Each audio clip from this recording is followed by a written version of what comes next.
সন্তানদের শাস্তি দেওয়া মানে আসলে নিজেরই শাস্তি দেওয়া।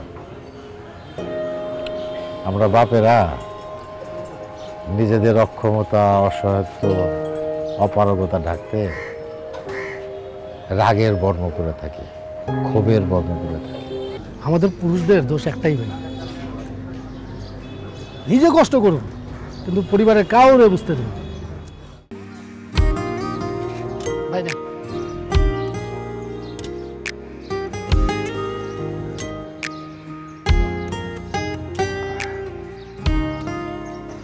ভাই আর পারতেছে না, এইবার মনে হয় বাসায় বলতেই হবে।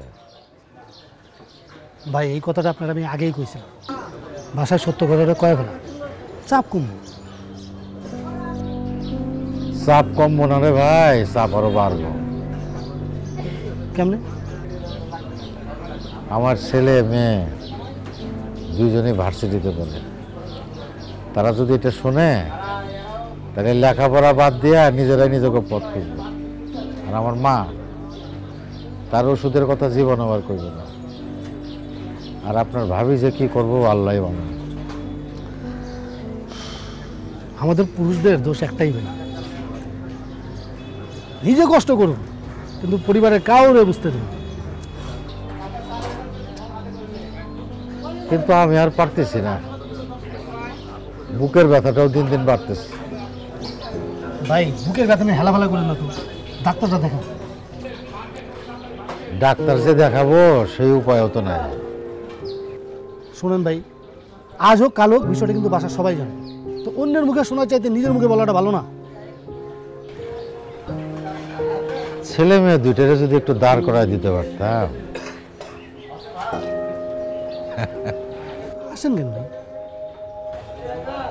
আমার ছেলে বাইক চায়, মেয়েরও তাই, আইফোন কিনে দিত, নাহলে তারা লেখাপড়া করবে। আমার আব্বার কাছে আমি একটা লাটিম কেনার কথা বলছিলাম, একদিন, 2 দিন, 3 দিন, 3 দিনের মাথায় আব্বা যে ঠাটায় আমার একটা চর মারছিল সেটা আমি ভুলি নাই। আসলে চরটা সে তার নিজের গেলেই মারছিল।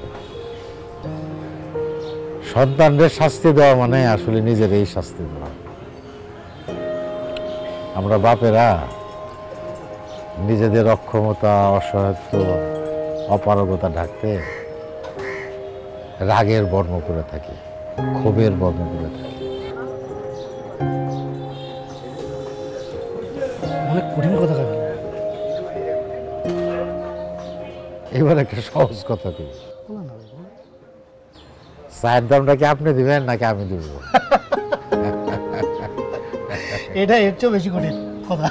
যাই হোক, চার বিলটা আমি দিতেছি।